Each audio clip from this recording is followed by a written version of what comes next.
Hi, everyone. I'm so excited to welcome everyone to the Tristate Sculptors Association 2020 Virtual Conference Keynote Presentation and Artist Talk. We've collaborated with the Turchin Center for the Visual Arts to welcome the amazing artist Esperanza Cortez as our guest speaker in conjunction with her exhibition in the Meyer Gallery at the Turchin Center. I'd like to extend many thanks, but starting off with Marianne Redding, the Turchin Center for the Visual Arts and their incredible staff, especially Craig, Aaron, and Gabrielle, for their amazing exhibition and for their support in helping the conference bring Esperanza and her work to Boone. I would also like to thank the Tri-State Sculptors Association and the board for their enthusiasm and support in this year's conference and presentation with Esperanza. And finally, I'd like to thank Esperanza for her generosity in sharing so much of her time with me, as well as adapting to the unforeseen circumstances created by COVID-19, so that we could create a wonderful virtual presentation of her work and that we can share that with y'all. So in reflection of that, I've had the amazing privilege of getting to know Esperanza Cortez over the past couple months. I feel that we've become great friends because we've had the most fantastic conversations, and she has shared so many wonderful stories revolving around her work, her career, and her recent exhibition at the Turchin Center. These discussions provide us an intimate look into her work that seems very poignant and necessary to the current time in which we live. Her work is poetically and intricately crafted to encourage the viewer to consider social and historical narratives, especially when dealing with colonialism. Cortez's work raises critical questions about the politics and erasure of exclusion, which are timely as we reflect upon contemporary rhetoric and experiences around the world today. She also has a passion for investigating many different materials and processes through her conceptual explorations, which are the core of her sculptures, paintings, installations, site-specific projects, and interventions. Esperanza has exhibited in numerous acclaimed national and international venues, including Smack Mellon Gallery, Bronx Museum of Art, Queens Museum, El Museo del Barrio, MoMA PS1, Socrates Sculpture Park, as well as exhibitions in Germany, Hungary, Slovakia, Poland, Japan, Mexico, and Colombia, just to name a few. She has attended multiple residencies, including McCall Center for the Arts, Joan Mitchell Center, Sculpture Space, Bronx Museum, MoMA PS1, and Socrates Sculpture Park. Esperanza has also received many awards recognizing her incredible work and achievements over the years, including a Joan Mitchell Foundation grant, Puffin Foundation grant, Lower Manhattan Cultural Council grant, and she was 2018 recipient of a Guggenheim Fellowship. So please join me in welcoming Esperanza Cortez and a virtual discussion of her work. It's so good to see you this evening, and thanks for joining us. And we're so excited and delighted to hear more about your work. Well, thank you very much, Travis. I am so thrilled to be part of the Turchin Center. I mean, I know that I'm in a very specific gallery. That's the Meyer Gallery. That is such a beautiful, beautiful space. It's like a jewel box. So, you know, when I first saw the image of the gallery, I thought, and I was offered the exhibition by Marianne Redding, the curator who was there previously. I really thought about, you know, oh my God, so much of my work is about jewelry based anyway, like the origins of the materials, the resources. So I thought I would use it as a jewelry box so that people could see it from the outside. And amazing, COVID happens. And now people have to see it from the outside. No. Yeah, that's a beautiful space. That's one of my favorites. Gorgeous. It's absolutely beautiful. The name of the exhibition is Cantar de Ciegos, Song of the Blind. I've been working with the image of eyes for a very long time, in specific 2001, right after 9/11. We lived in Tribeca within the sequestered area. There was a tank in front of our building. There were every kind of military vehicle everywhere. I never heard so many ambulances in my life. And walking towards us when we went to look for my daughter had left for school.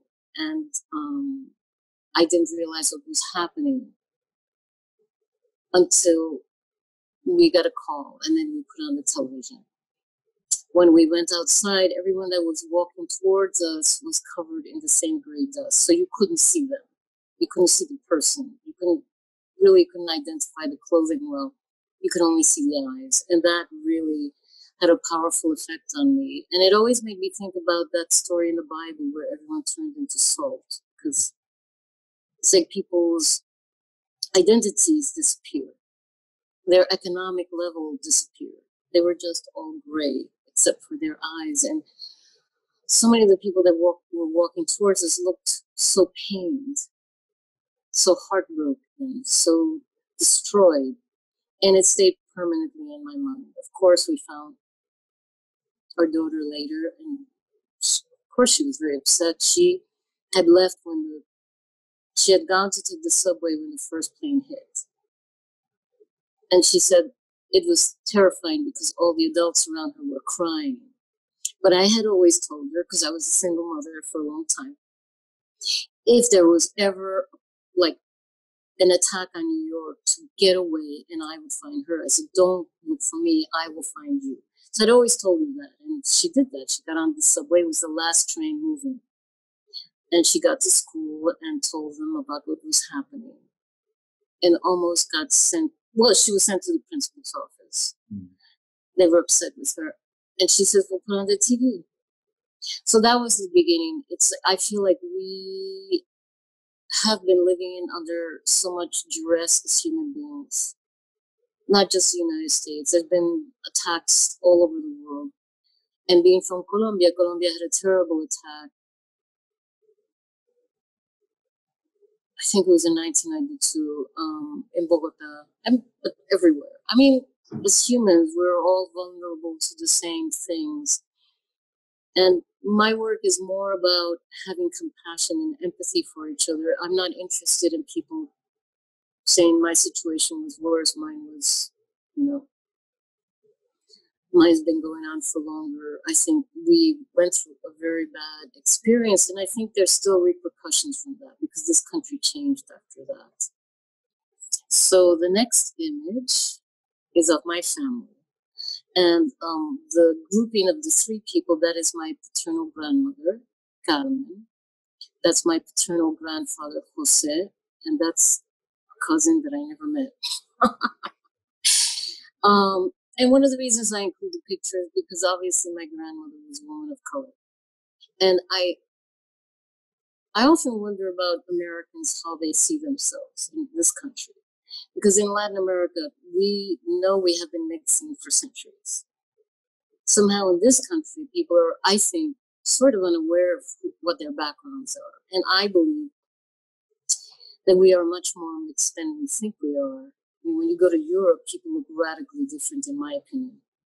But people who have been in this country for generations, they look great, but they don't look European in my eyes. I mean, I traveled around Europe a great deal when I was young. And I'm always mesmerized by how Americans don't look like Europeans. I mean, I like that. I like that people are just so mixed. I think that's one of the best things about us. So the next image is of my cousin, Rocio, who is a bullfighter. She's been a bullfighter since she was very young. My family, on my mother's side of the family, are bullfighters, and we have 2 generations of female bullfighters, which is unusual.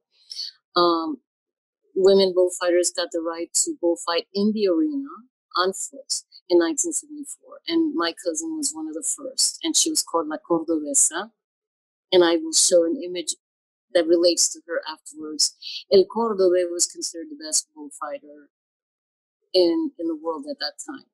So she was called La Cordobesa, meaning the female Córdobe, because she was so fierce. So, can you imagine? I mean, like, I have issues with mosquitoes. Could you imagine standing in front of a bull that is the size of a Volkswagen Beetle? I just don't have it in me.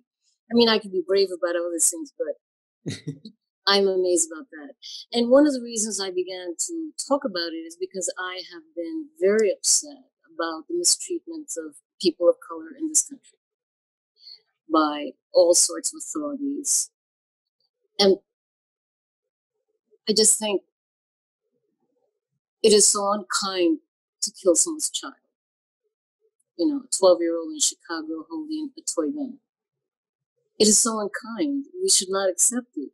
So I never talked about my bullfighting side because Americans are very sensitive about animals, but yet they are okay about children and young people being killed.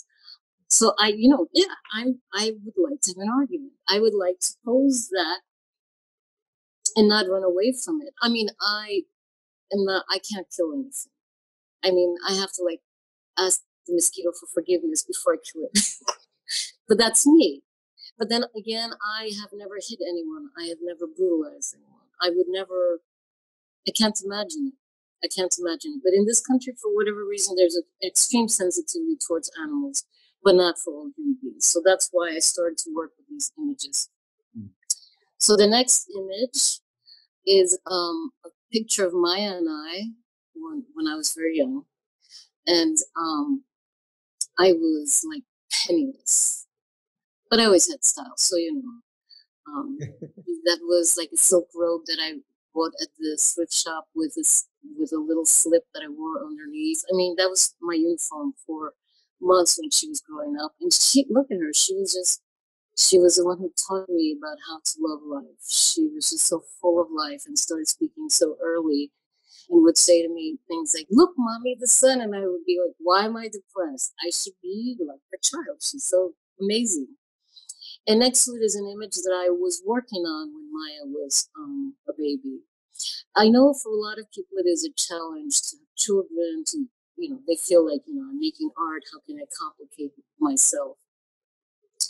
But I think, as human beings, we are just remarkable. The amount of things that we could do at the same time. I can walk, I can talk, I can, talk on the phone, get on a bus. There's a lot we can do. And I think we have to give ourselves more possibilities than less. I feel like a lot of younger artists always try to speak as if where they are, where they're coming from is too difficult. But if you think it's too difficult, yeah, then you're right. It's going to be too difficult. You've got to see the possibility in order to have the possibility. And it doesn't mean that you were brought up with a lot of money and everybody gave you money and brought your work immediately. You have to believe in your possibility. So that's why I put that image up, because, I had everything against me and no one financially supported me, and I continued because I believed in what I was doing. It wasn't narcissistic, let's say. Okay, so the next image, that's from 1992. So we made a big jump. So 1992, this is called A Flor de Piel. And in Spanish, I tried to translate this to you last time. It's the feeling of when you read a book and you hear a piece of music and you see a movie and you feel like, the feeling and all of the hairs on your body stand up. It's that feeling of just such kind of amazing connection. So the sculpture is like a female body, which is like a phoenix rising. And this was like probably during one of the most difficult times in my life. But I felt like I had the ability, and all people had the ability. It wasn't about me, because my work is not about me. It's about our human ability to rise above difficult situations. So it's made out of clay, and it has 500 clay roses, which I made by hand. And this is a folkloric tradition in Colombia. My mother came from Colombia that year and asked me to bring some clay to her house and to invite my sisters and my daughter. And we all show up. She says, "I'm going to teach you how to make flowers." And they were really tiny. They're like, a half an inch big. And then I made them bigger, and I pressed my left lifeline into each petal. So each petal has my left lifeline, which is supposed to be what should have happened. Your right hand is what actually happened if they read your lifelines. So I was thinking a lot about human beings, political histories, social histories. There are so much that has been torn down that didn't get to happen. And we have to think about when there are, through colonialism and the aftermath of colonialism, the thinking that comes with it, there is always the closing up of certain possibilities and the opening up of others. So I felt, it's kind of like a memorial to that. That's why all the roses, it's the paintings are on a bed of salt. The paintings are fresco on marble. Each marble piece was from a different monument, monumental architecture in New York, like important, beautiful buildings that were being torn down to build the most horrible things you've ever seen in your life called, I don't know what they are. But I just felt like sometimes the ending of one history is not then the place is not taken by a better history. Maybe it's a much worse history. So I'm questioning these ideas of like history laying on top of history, especially in this part of the world. There's a lot of history. The next piece is the wedding suite, which I did this piece for the Bronx Museum, and it was this piece is very much about love and how there's such transparency, not transparency that you want. This is when I had met my future husband, but that everyone is involved in your experiences. Everyone wants to give their opinion and to watch, and they want to see, will it survive? Will it end? And so that's why the curtains they're made out of clay roses, and again, the same clay roses and clay beads. The bed covering, the coverlet, is made from antique lame with little paintings in between, encircled pearls. So it's about the spaces within the intimacy where you're not allowed your intimacy. And it was an idea I had.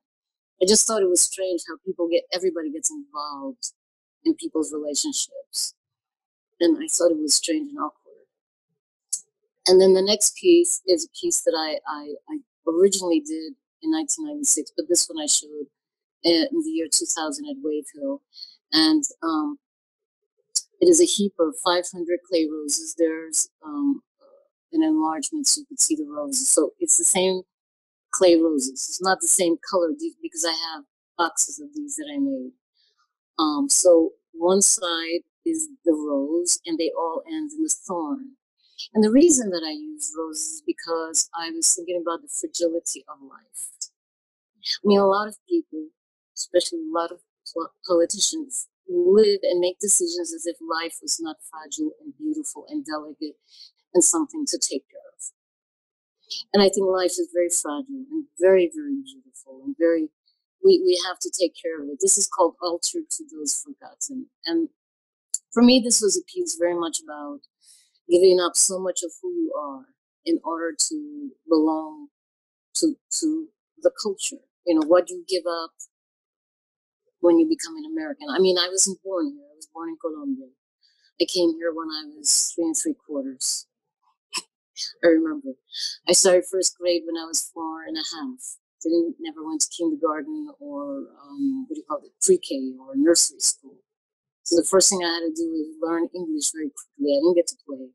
I think that's why I became an artist, because that's why I could play all day in my studio. But for me, I had to give up a lot of emotion in order to become an American. Later on, I got my I was nationalized. I got my I became an American citizen. But it was a really difficult thing to do, to give up who you used to be to become this other person in order to be able to be part of this other system that does not necessarily recognize you. Often I remember being a little child and teachers not recognizing how intelligent I was because I didn't speak English. It took me a while to really master English. The speaking part was easier. The writing part was a form of torture. So, it's like you have to unburden yourself of all these beautiful memories, in order to get past and go to the next place. And so the next piece is called piso, which means floor.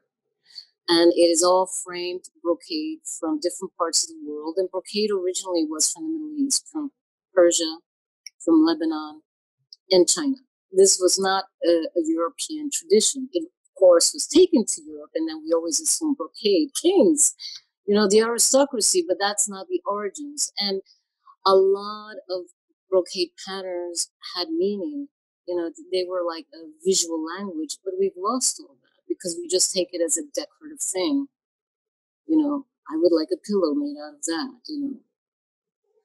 So I am lamenting the loss of information. And then again, the roses are symbolizing that again. There's another 500 roses. It's symbolizing the losses, the cultural losses as the world modernizes or considers itself getting modernized.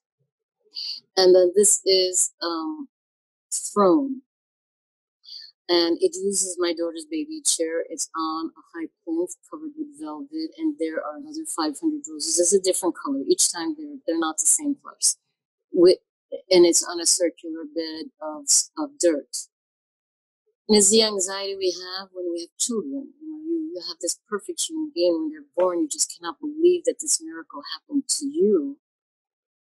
But as you get older, the anxiety gets higher, So this is when my daughter was in middle school, and just, you want to be able to hold them and make sure they're okay. But the truth is you have to let them fall. So I was imagining her falling every time from a higher place, and how tragic. But that is part of life. The animal kingdom accepts it. As human beings, we have a really hard time.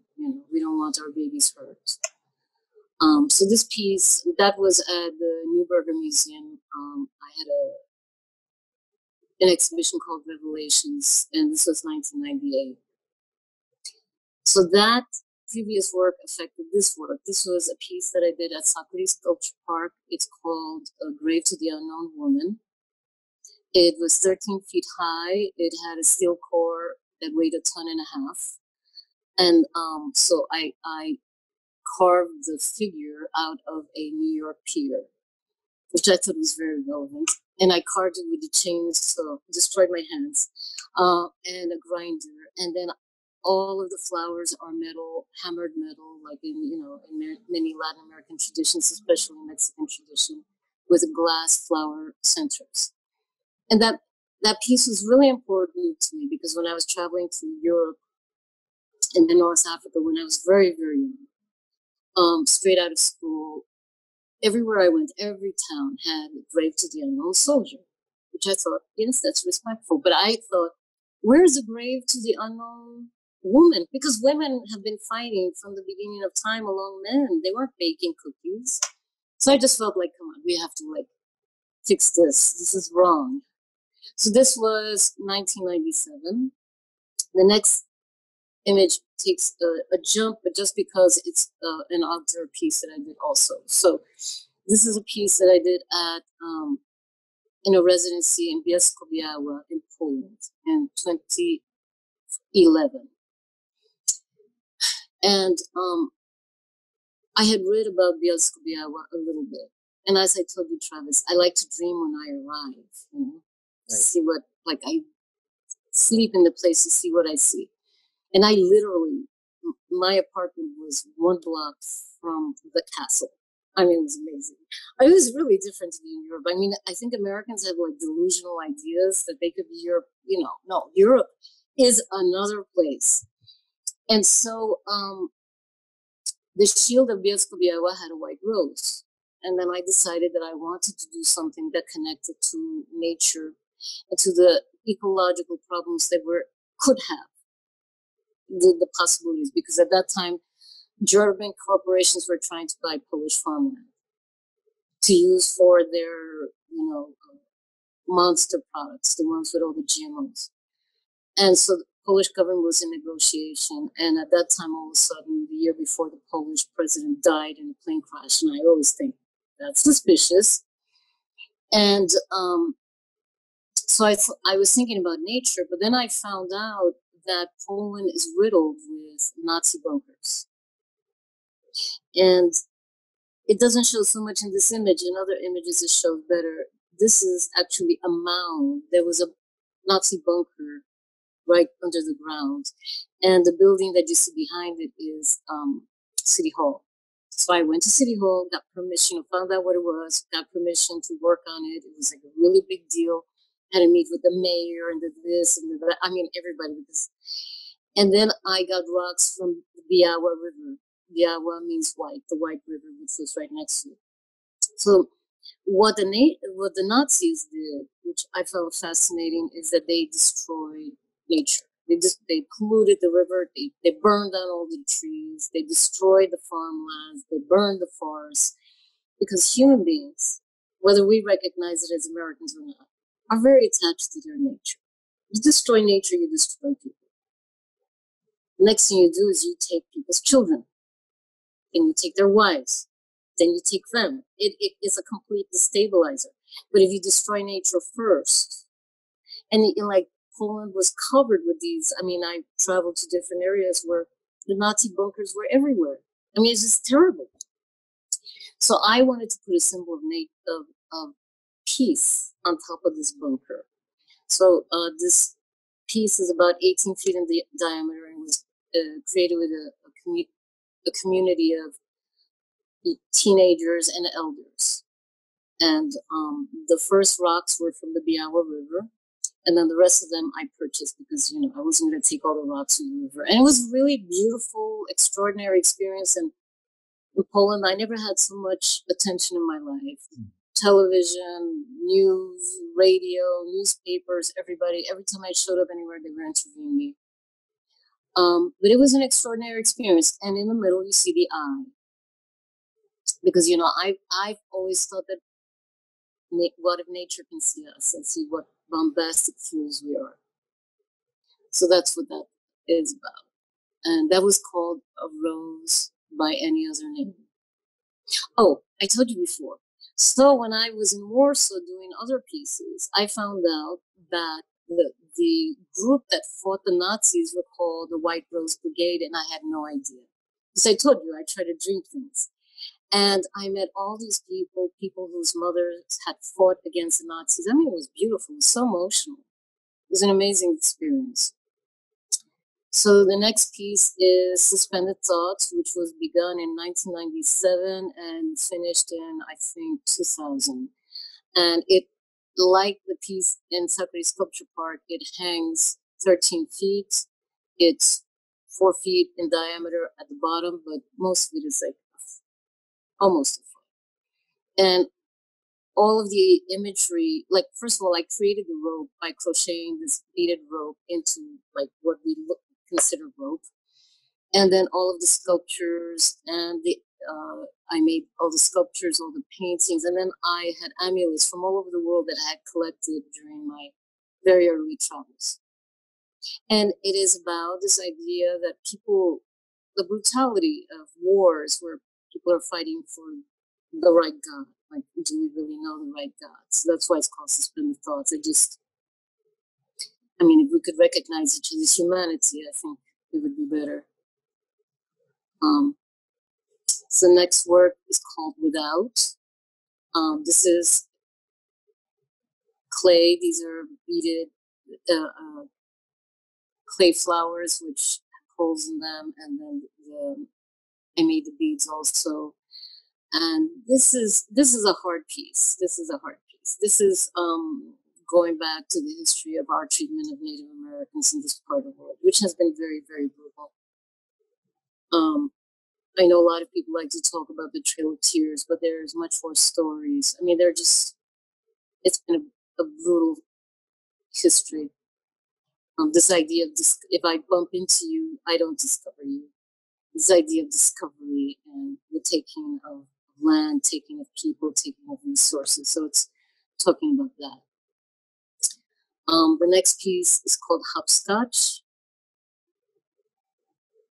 I think this is from 2008.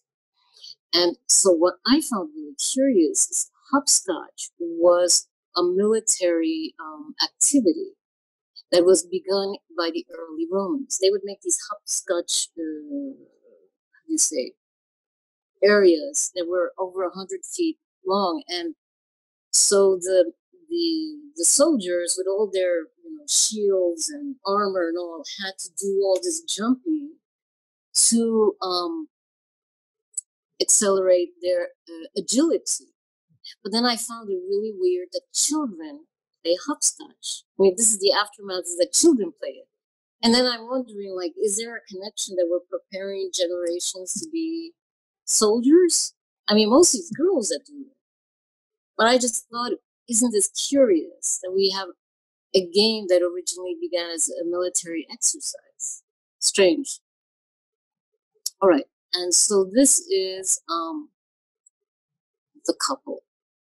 This is an unusual piece. This is also 2008. There is a lapse in my work because I got quite ill and had to deal with a lot of hospitalizations. And then so that's a weird thing. It's like when you restart your career, people act like you were never there. You have to start all over again.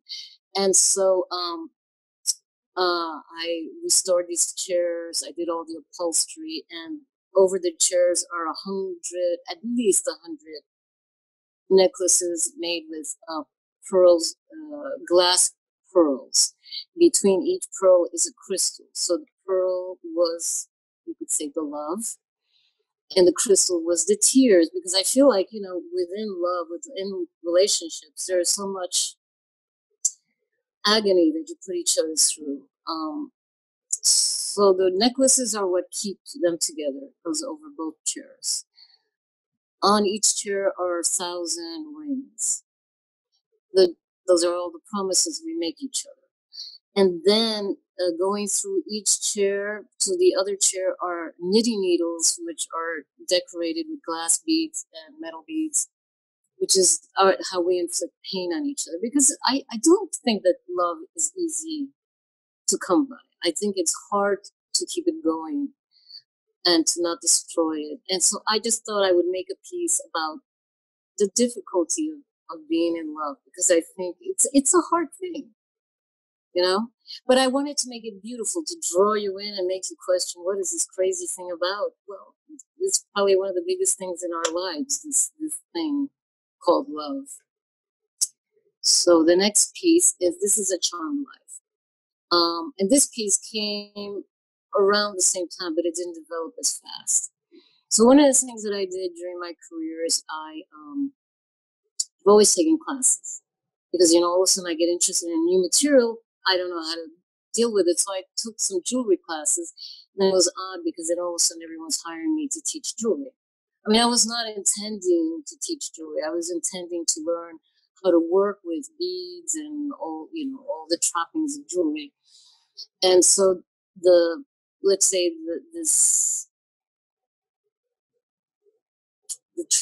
what can I call it? The tail? What can I call it, Travis? It comes off the chair.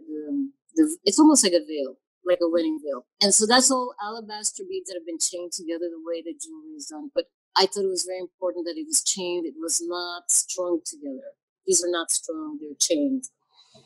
And the frescoes, what look like little pictures are frescoes. And it's covered with glass beads, chains, and those little flowerets. And I, of course, refinished this chair, did all the upholstery. On the chair is a blue pillow, it's for when you get married, something blue, it's supposed to be lucky. And the chair is covered with like really gorgeous French brocade, even though, it's visually stunning, and it's talking about history, how we can remake history in our minds, because unfortunately, the way that we've been raised in this country, we give all great attributes to Europe.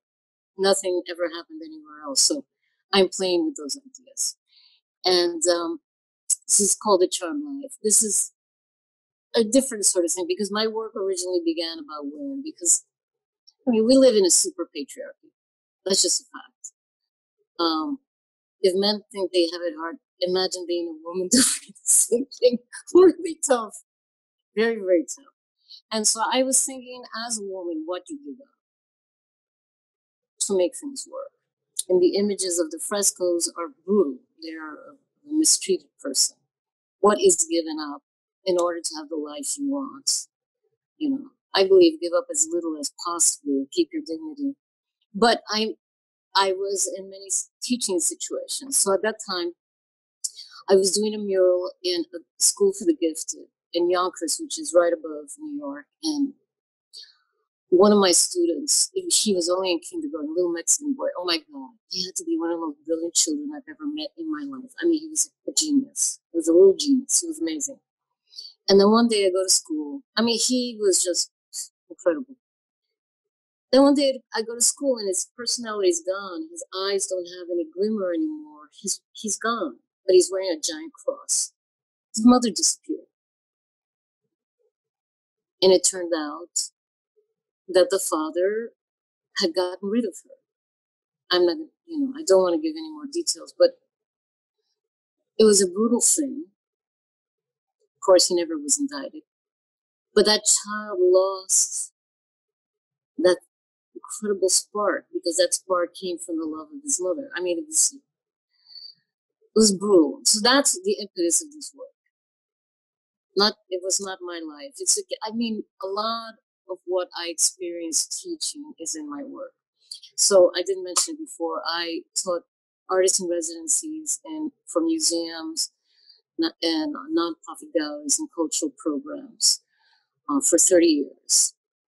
And my heart has been broken so many times by different stories of what people go through.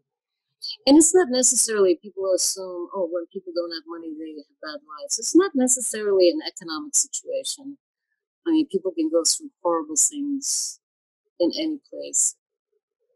But women often can be in very vulnerable positions. So it's talking about that vulnerability.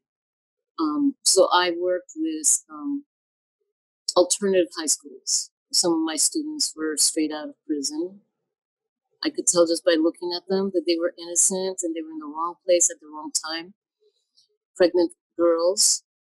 I'm not talking about women, I'm talking about girls, refugees, kids who had just gotten to the country and didn't speak English, children and teenagers living in shelters, battered women,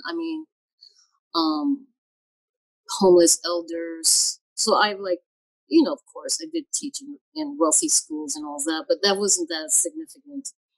And so all within each residence, you people open up their hearts to you, and you're giving all these stories. I mean, I don't attach people's names or anything, but it is hard to be witness or hear these stories. They're just unbelievable. I mean, so they end up in my work because I realize there's a vulnerability to people. I mean, sometimes women can be vulnerable in a super patriarchal society. They're afraid. Sometimes it's girls. Sometimes it's children. Sometimes it's young men. The next piece is What Was Left. So this is hanging at the Turchin Center, except at the Turchin Center, I made it, I think, about 5 feet or 4 feet longer because I wanted to exaggerate it. It's called What Was Left. It has to do with colonialism.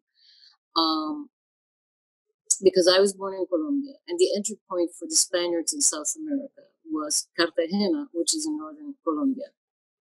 When they arrived, they were greeted by indigenous people who were covered with gold, because the indigenous people had been working with gold for centuries. As soon as the Spaniards saw it, they immediately thought money. I mean, so much of colonialism has been about gaining power through wealth. It has not been about discovering or developing. No, you can't really. I have a problem with this idea of discovery. I think it's ridiculous. But since it was the entry point, it was also the entry point for all the brutality. So at first, the Spaniards enslaved the indigenous people. When they decided they made very bad slaves, they began to import Africans, who then mixed with the indigenous people who were enslaved, and created these new Colombians, Afro-indigenous people who were just remarkable, created all the music, the dance, poetry, so much interpretation, beautiful. But I thought about what would it look like, 5 minutes of how much gold they took, because it was tons of gold for, I don't know how many 100 years. So then when we look at Europe, monarchy is very wealthy, but it's not wealthy because they had gold in their own backyard. It's because of what was taken from other places through pillage. It's a violation, if you ask me. So I just wanted to make a beautiful image of what it looks like. 5 minutes for us. So that we could understand. Yes. So the next piece, so this is a series, this is 2 of the images of the series called Medal of Honor. The Medal of Honor is the highest honor in the United States. 64 have been won by Latinos. It could be more by now, I'm sure. The first one was in 1863. Most of them were given to the families after the death of the individual. Yet we live in a political system that does not recognize that Latinos have contributed a great deal, especially in terms of what is the most important to think to us, our family, our children, our sons. So as I said to you before, Latinos are the ethnic group that have been given the most medals of honor in the country, but yet, still we are spoken about in such rude and aggressive, prejudicial manner. So this is an ongoing series. The next one, of course, is my response, cage rage, because it makes me furious. A lot of things make me furious. But then I thought, how do I put my fury into an image? I don't scream, I'm not angry. So I just condensed it into a beautiful fist covered with glass beads. That's my way of interpreting something. And that was 2010. The previous one's 2010. And so this is 2 of the images that were bought by the embassy program, Art in the Embassies. They were bought, there's another piece too that was bought for the American Embassy in Monterrey. And I never in my life would have thought that they would buy this, because this is not easy stuff. I would think they'd buy something less challenging. So the skull is called November 22nd, which is my birthday. But every year my birthday is celebrated. It is also the recognition of the assassination of JFK, which was so horribly brutal. And this is where he was shot.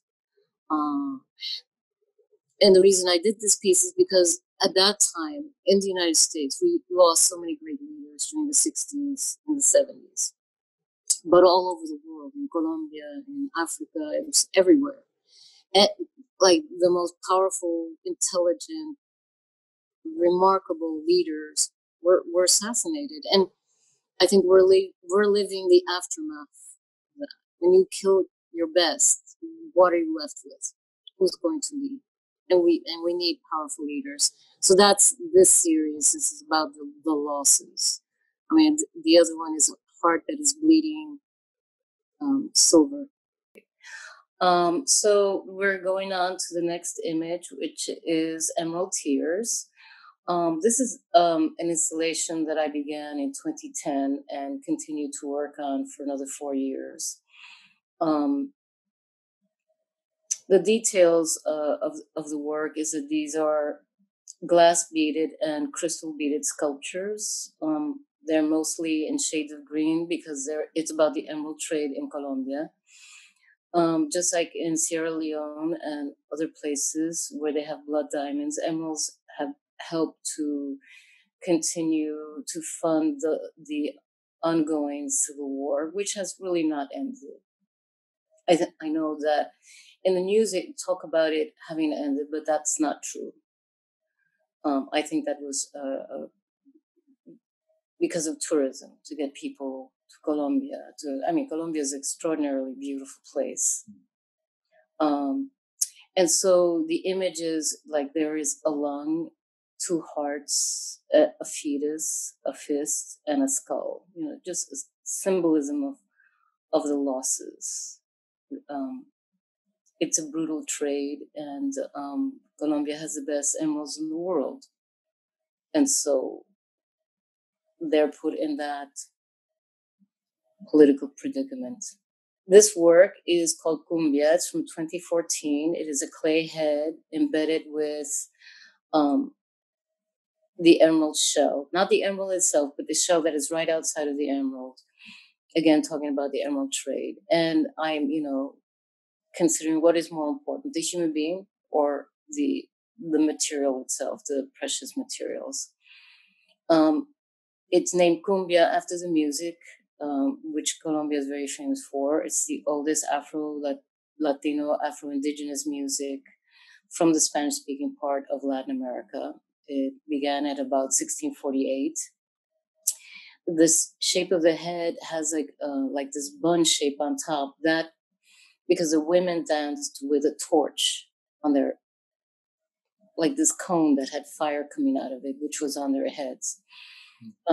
People danced with their legs shackled. They were freed, their hands were freed, which is why all of the movements of the dance a lot of it is in the arms and the movement of the hips and the waist, but not so much the feet, because the feet were at that time shackled. This was a celebration called calendarias that happened on the coast of Colombia in Cartagena, where people danced to choose their life partners. And so, of course, the more beautifully you dance, the woman, really important if you dance with fire on your head to be like really, really balletic and not clumsy. And the man danced with torches in their hands because this was at night. And so they provided the light for their own social event. But it's also highlighting the brutality of slavery that existed so long in this part of the world. I mean, what happened in the United States happened first in Latin America, in Central America, in the Caribbean. We all have the same history. We're like family, really. So the next work is Colonial Blues, created in 2015. It measures about, in this iteration, 15 feet wide, 6 feet deep, 11 feet high. This is an installation that can change size depending on the venue. And it's more of an expression of the danger of the brutality continuing, because in my opinion, colonialism is still with us at this very moment. I mean, all the difficulties we have socially are based on colonialism. The assumption that some people are better than others, the assumption that some certain groups should lead, the assumption that everyone should not live well is based on colonialism. It's based on what was done in this part of the world. The idea that you could come to another land, assume the ownership, enslave the people, take all the wealth. And so unconsciously, I think there are a lot of people who don't realize how inhuman that is. They want to perpetuate it. Obviously, we see that happening in our country right now, not just in Latin America, but in Latin America, it's very bad. That's part of, the Amazon being burned down. Who has a right to the forest, the Amazonian forest? Settlers or the actual Indians who've been there forever, the Native Americans who've been there for forever. And so if you were to look at the paintings more carefully, they resemble lava. Because I think lava is fascinating how it can move so slowly, but when it gets to a structure, whether it's a tree or a house, it's in flames in a minute. And that's what I feel like we are pushing things so much during this moment of COVID, the amount of billionaires who have taken advantage of this moment all over the world, and the amount of people who are being made homeless. In New York City alone, there are 4,300 children who've lost one of their parents. So now how is that family going to live? That's in the United States. That's only New York. That is not everywhere. And I'm sure in other parts of the country, it's going to be the same thing. So I think this is a moment where we have to recognize that there's an extreme inequity that affects all of us, not just the very poor. I mean, because we're all part of this human family, like what we accept, is very important. So as you can see, so at the bottom of the piece is a black heart that has like this growth, this metal growth, and it's like the sacrifice, who's being sacrificed so that certain people can live in palatial homes.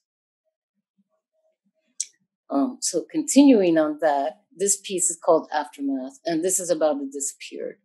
During the 60s, the 50s, 60s, and 70s, we had a lot of people of extraordinary importance, as I mentioned before when talking about JFK, that were assassinated. But then there were other people who were extremely important too, who just disappeared. Of course, they were killed.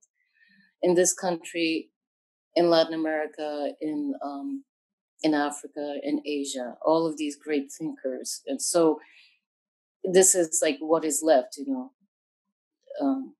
bodies that are uncovered somewhere.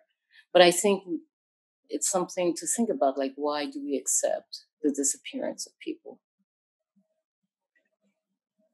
Okay, so this work is from my series called Las Mineras. And La Minera means the woman miner.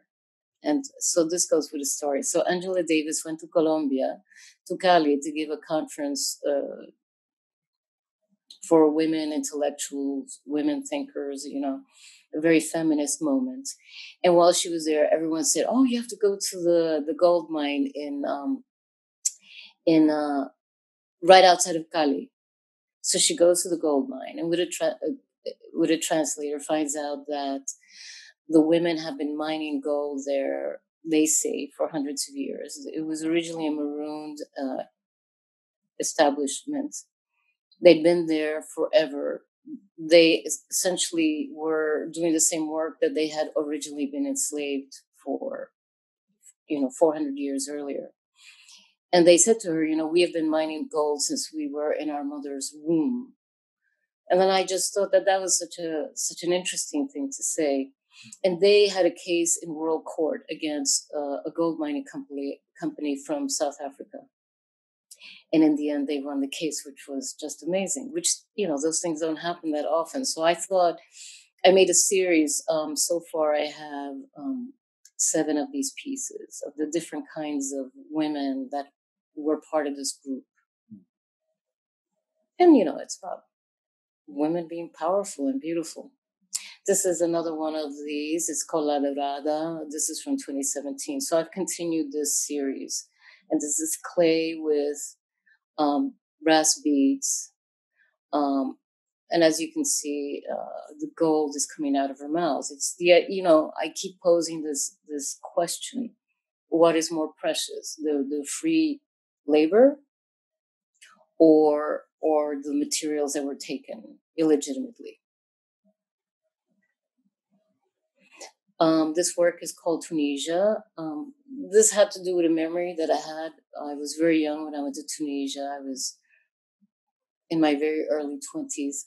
And I met this remarkable family that were Black Tunisians. And this woman who had invited me served me food that tasted so familiar, played music for me, which I thought was Latin American, but it was actually African. And just was like this luxuriously beautiful afternoon that I spent with her. And she was just remarkably beautiful. I mean, she was the closest human being that I've ever seen that looked like Nefertiti. And she was very, very, very dark skinned, extraordinarily beautiful, and told me that she had come to Tunisia to take her parents back with her to Paris, which is where she lived with her daughters, but wasn't able to do it because her parents wouldn't leave.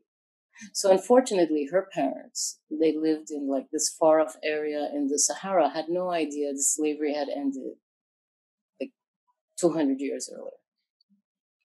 And I feel like, there are so many parts of the world where people are still living under the rule of slavery, but because they're in such remote areas and because they have not had the possibility of learning how to read, they have no idea what's going on. So her parents, of course, through her, because she chose to leave, through her, they found out that they had been living in a life that was illegitimate.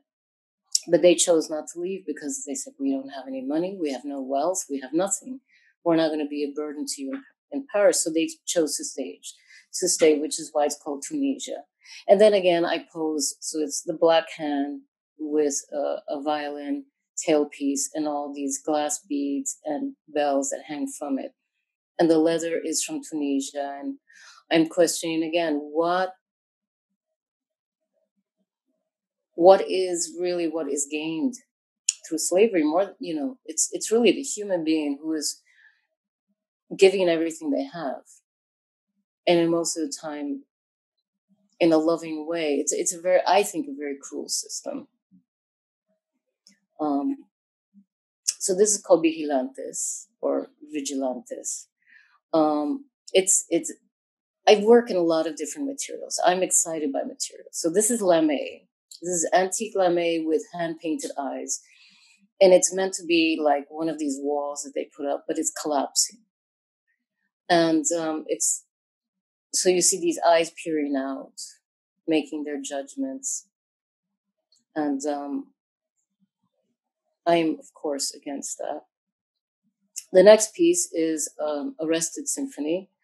It's a sculptural relief and painting at the same time. It's a wing with hundreds of chains hanging from it. And for me, it really symbolizes the idea that certain people, certain cultures, certain nations, certain individuals never get to live their dream, that lift, because a wing lifts you, it takes you to another place, because it's chained down literally with chains. I mean, there are semi-precious stones that are hanging from it.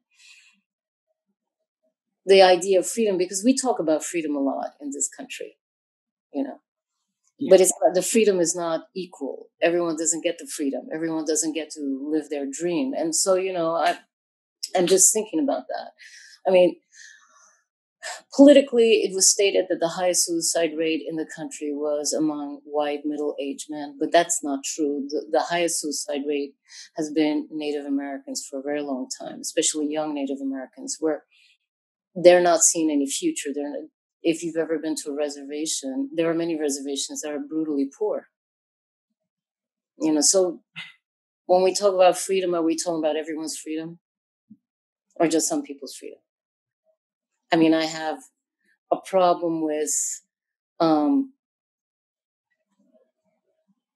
that not being part of the conversation for everyone in this country. So the next piece is called Ojo. Now, this piece I began after 9/11. We lived downtown in Tribeca, and my daughter had gone to school, and the planes hit. She saw the Trade Center on fire. She was in the street when the first plane hit. My husband and I were arguing about what the sound was. I kept saying it probably sounds like a plane hitting a building because I grew up in New York. I never heard a sound like that. It turned out that it was a Trade Center. It turned out we were only like 6 blocks away or so. And so I wanted immediately to go out and find Maya, but my husband calmed me down because I was trying to run out in a nightgown. But when we finally went out, everyone that was walking towards us, walking uptown, were covered with the same gray dust from the Trade Center. And the only thing you could see were their eyes. And the image of their eyes, like it burned into my mind. It was just so powerful. And so I started to paint eyes, like the eyes of people who've suffered, the eyes of people who've watched, the eyes of those watching in an untrusting way. And, and we've had many attacks all over the world. So, of course, it's a repetition. We're not the only place who has suffered this terrible event. And so now I have painted 500 eyes, and I continue to paint them. And every time I do a residency or have an exhibition in another part of the country or the world, I paint new eyes. And I'm impressed by the people I meet. I'm not saying that everyone I meet is wonderful. Some people are not wonderful. but they still get to be part of the piece, because if you're, if that's a really brutal person, that's part of reality.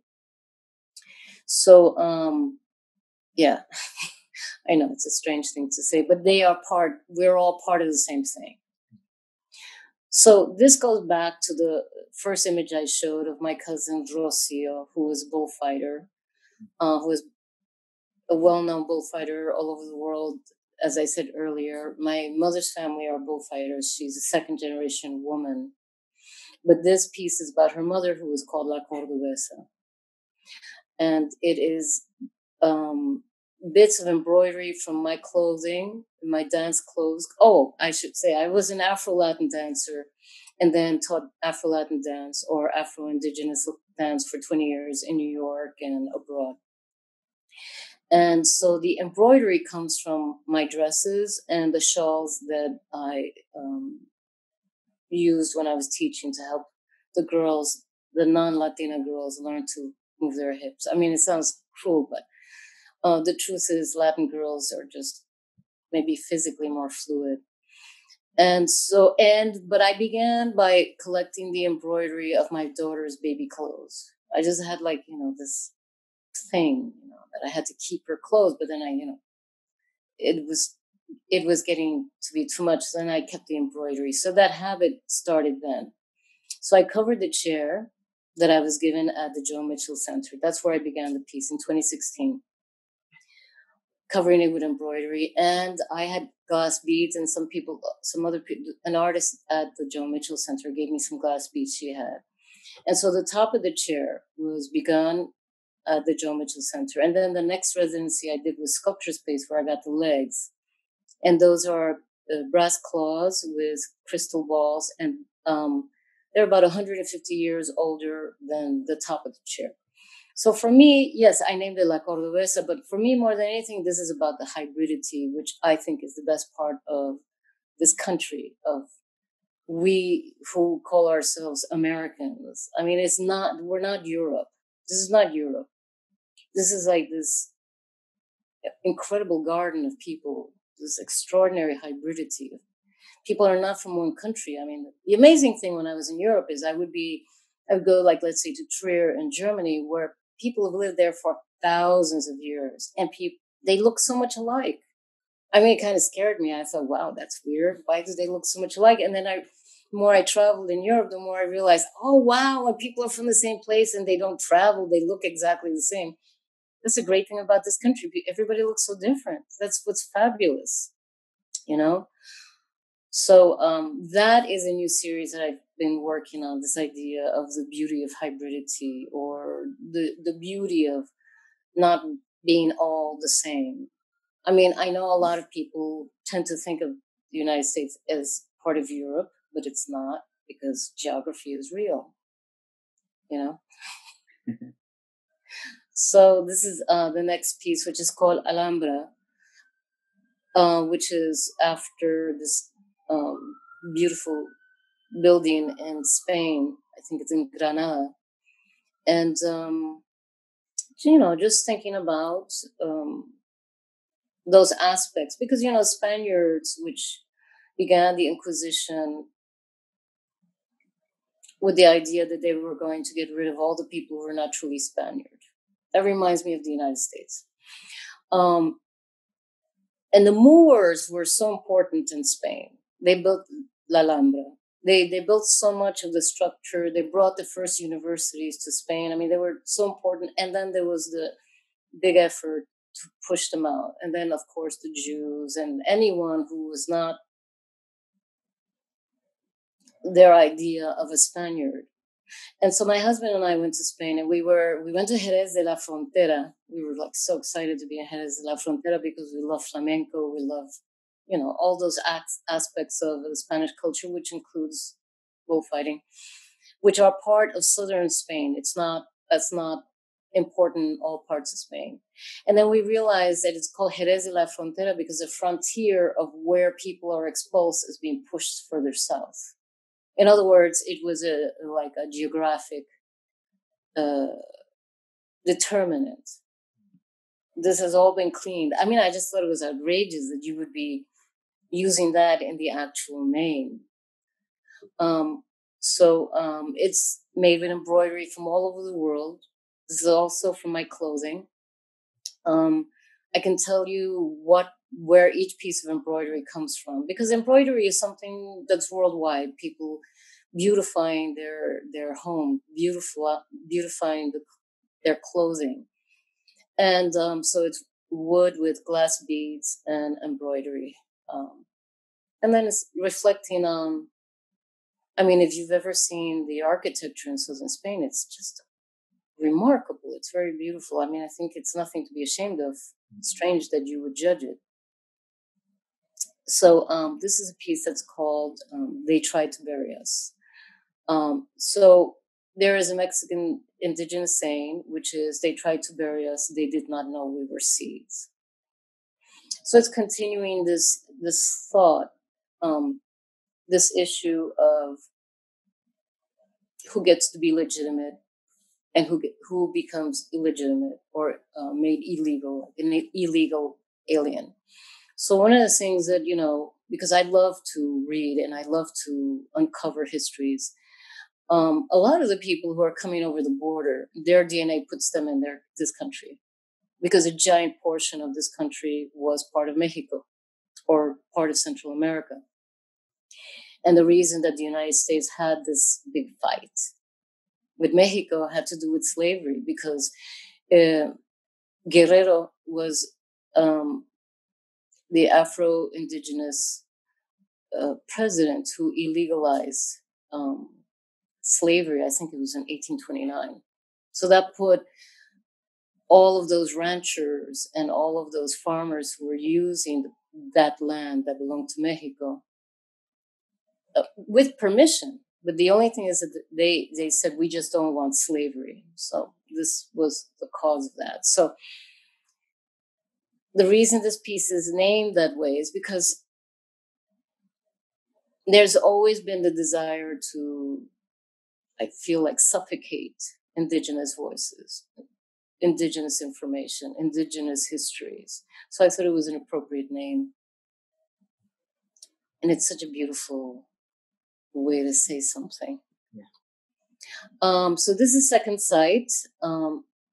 This is a work that took 10 years to make. It started in 2008 and was finished in 2018. It's got about 20 sculptures of skulls, hands, eyes, breasts, hearts. And it's talking about, in the Latin culture, we call curandera, healers. And often the curanderas are women. Both my grandmothers were curanderas who had like these miraculous abilities. But second sight in English also means the ability to see, or maybe be psychic. And, I wonder, like, where are the people who can see forward? Because I think politically we're putting ourselves in very dangerous positions. I think, we need some seers. The next piece is called Flora and Fauna. I've looked a great deal into the history of indigenous people or Aboriginal people in this part of the world, but then I wanted to see what had happened in Australia, and I was horrified to find out that, just like indigenous people here, children were taken from their parents, people were forbade speaking their original languages. And one article I read said that, the Aboriginal people were considered part of the flora and fauna of Australia until 1960, which is just unbelievable, to come and take someone's land, take all the resources, push them as far as you can into the least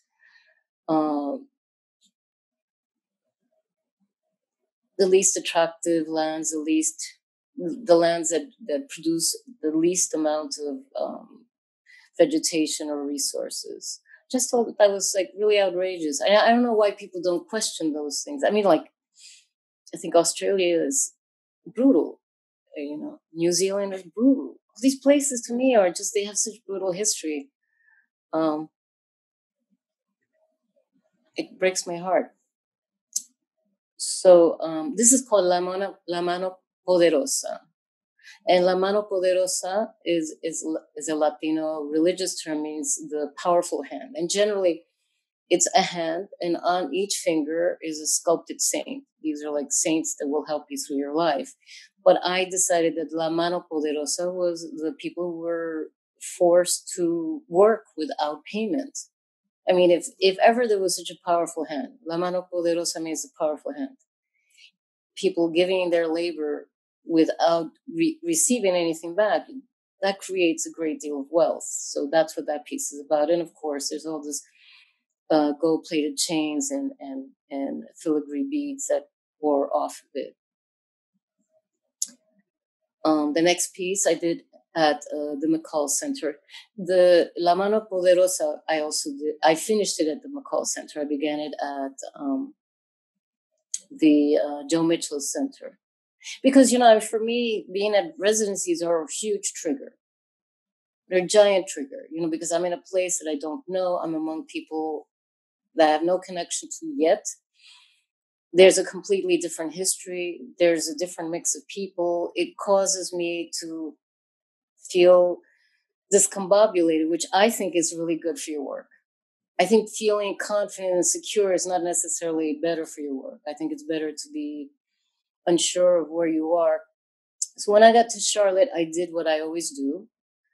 When I got to the McCall Center and I got my apartment, I tried to dream. Like, so much of my work comes out of like a semi-dreaming state. And so I was, my first week trying to see what I could see. And I kept seeing a chair and I kept seeing purple. So I went to the thrift shop. One of the artists took me, one of the other artists in residence, and I got this chair and I got purple dress, which was obviously for a very fancy occasion, but I could tell by the cut of the dress and the kind of embroidery that this was maybe a Pakistani dress. Like, it was a dress of an immigrant. But then I cut it all up and cut up all the embroidery and rearranged and redesigned it all. But I pinned it. I sewed it and I pinned it. I did not glue it. I don't know, a week and a half later, we had our open studios and everyone was like, oh my God, that's about Charlotte the Queen. I'm like, Charlotte the who? Because I didn't know. And so people were so excited by this piece. And then I did a little research, because I don't want to do research first and then be affected by the research. I'd rather just have like a reaction. And it turned out, yes, that she had studied botany. She was not allowed to have a regular education like her brothers or the young men in her family. She loved botany. And so the middle of the chair, those are all like violets, silk violets. She loved purple. And yeah, she was super royal, and she had married into one of the biggest royal dynasties ever.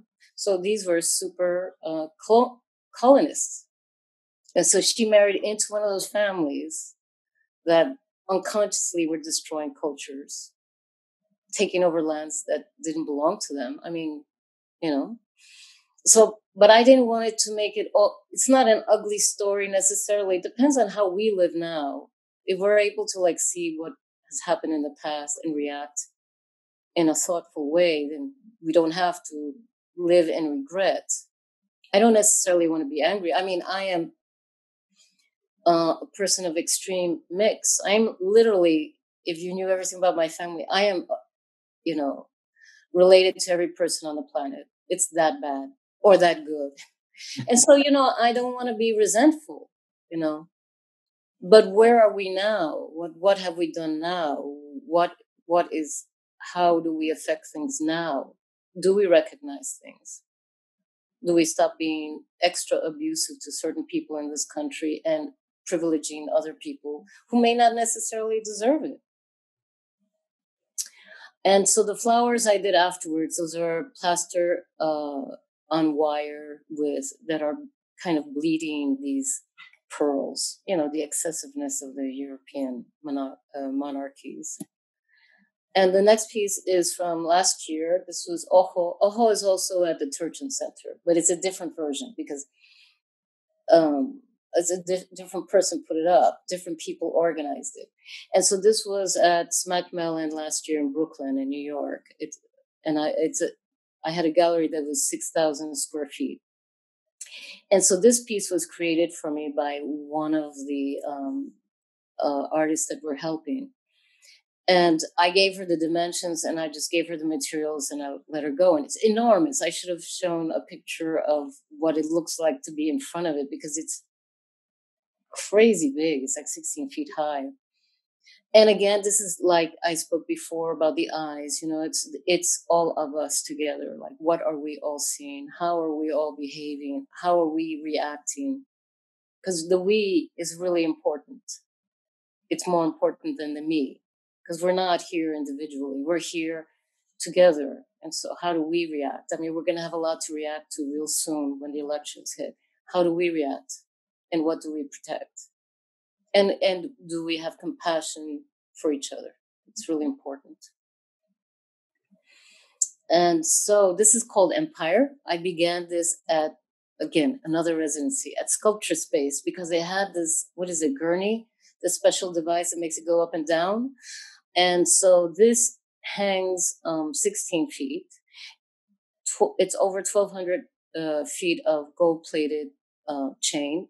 It's all jewelry chain. This is not like chain from the hardware store. And it has glass, like handmade glass beads, crystal beads, all this very precious hand-cut beads. And I just wanted to show again the excessiveness of colonialism, and then also reflecting on the abilities of the people, because when the Spaniards arrived in Colombia, you know, the indigenous people had been working with gold for centuries. They were making filigree gold. Filigree is where it's almost like lace work. But when filigree became famous, people call it Spanish filigree. Wrong. Totally, that is not correct. But it's a way of being your history being removed, which is a way that you devalue people, and you make them illegitimate. You legitimize their precious materials. You illegitimize them because they're not from the background that you want. You know, connecting Spain and the United States at this moment. And is on a velvet platform. And velvet is originally from Egypt. People always think that velvet comes from Europe, but I think it's from 2000 BC. So, you know, it's like we connect so much, like brocade, you know, filigree, velvet. There's just so much that we naturally connect to Europe, and it was not their development. It's their development through pillage, because you take not just the materials, but you take the cultural information. And then you make the people illegitimate. And I think that is a strange process, because you legitimize the stuff. You know, museums are full of objects that were taken by force. So the whatever's in the museum has all the proper paperwork, but then the people who produced it are not legitimate. I mean, I think that's a strange situation right there. So this is a view of the exhibition at Smack Mellon, which was very exciting, very thrilling. So the first image is my favorite part of the Turchin Center, which is the Mayer Gallery. Did I say that correctly? Yes, I believe so. I always worry about my accent. I love this glass box, this jewel box. I think it's really beautifully designed interior. It's beautiful. I love that you can see into the gallery from the outside. And I thought it was really important that something significant was there. So I decided that what was left would hang there, right at the center. And then in front would be second side, which is such a delicate piece that you need to come up close to see. Because I was imagining that we might be close, and I was correct, you know. So I love how Craig and Aaron put this together. It's just beautiful. The first time I saw it, I cried. I was so emotional. I just thought, I just feel like angels have been helping me the whole time. So in the next piece, okay. So then this is a view of Charlotte. So this is a great view because it shows Charlotte, the chair with the flowers. Those are color lilies. And color lilies, I started to look into plants because I know that in Colombia, the British botanists were taking a lot of orchids to, because wealthy people in England all had their own little museum of plants, and orchids are precious, but they would take orchids not realizing that was the only orchid of that type. I mean, I just thought it was really weird, this idea of taking plants from one place to bring to another where the plant did not originate. So calla lilies, from what I read, originally from South Africa. How they ended up on the California coast and all over the South and everywhere else, I just thought it was strange. And so it's this environmental colonialism or brutality, but it's no different from the idea of taking people and moving them from Africa and bringing them to the Americas. Or one of the things that was done is that indigenous people from, I think it was around in the Midwest, were taken, like a whole lot of men, and taken to the silver mines of Peru. This was not up to them. And so one of my uncles, who was from Peru, as soon as I met him, I was like, this guy is like, like a Cherokee. He didn't look like a regular indigenous person. Turns out, I had to look into the history, and this was true.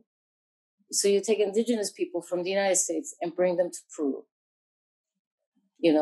You're moving people around, you're moving plants around, and you think that has no effect on anything. I think it has a powerful effect. You're creating this balance because you're bringing in plants that didn't exist there before, and you're disrupting nature. And often those plants end up being stronger than the plants that grew naturally. So you're killing the natural terrain and creating a new terrain. But that has been done with human beings. And so that's the reason I included those flowers. So in the back, you see this red circle. That is a piece that I also did at the McCall Center. And it's called El Grito de las Flores, which means the wail of the flowers, or the moan of the flowers. And that is talking again about this environmental situation where you bring trees from India to grow in the United States. And like palm trees are not from this part of the world, but they were planted in all sorts of places because they're pretty. But what effects does that have? And then the third piece that I did finished at McCall's is the hand, La Mano Poderosa, which is hanging there. You can't see La Criolla. It's a head that hangs on this column. You can't see it. But that I did at the McCall Center also.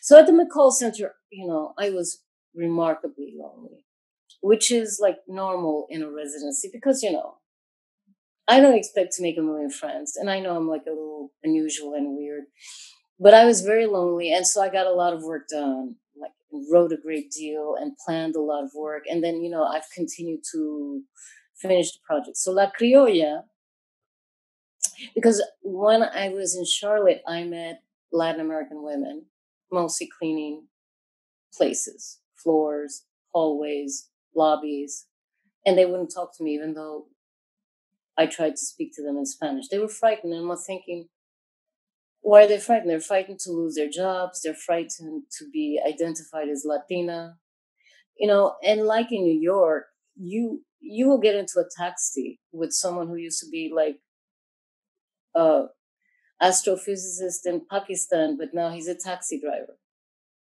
So in Charlotte, because I know more about Latin American culture, I'm like, someone is washing the floor who was probably from a prominent family, maybe like because of a divorce, because divorce is not looked upon very well in Latin America.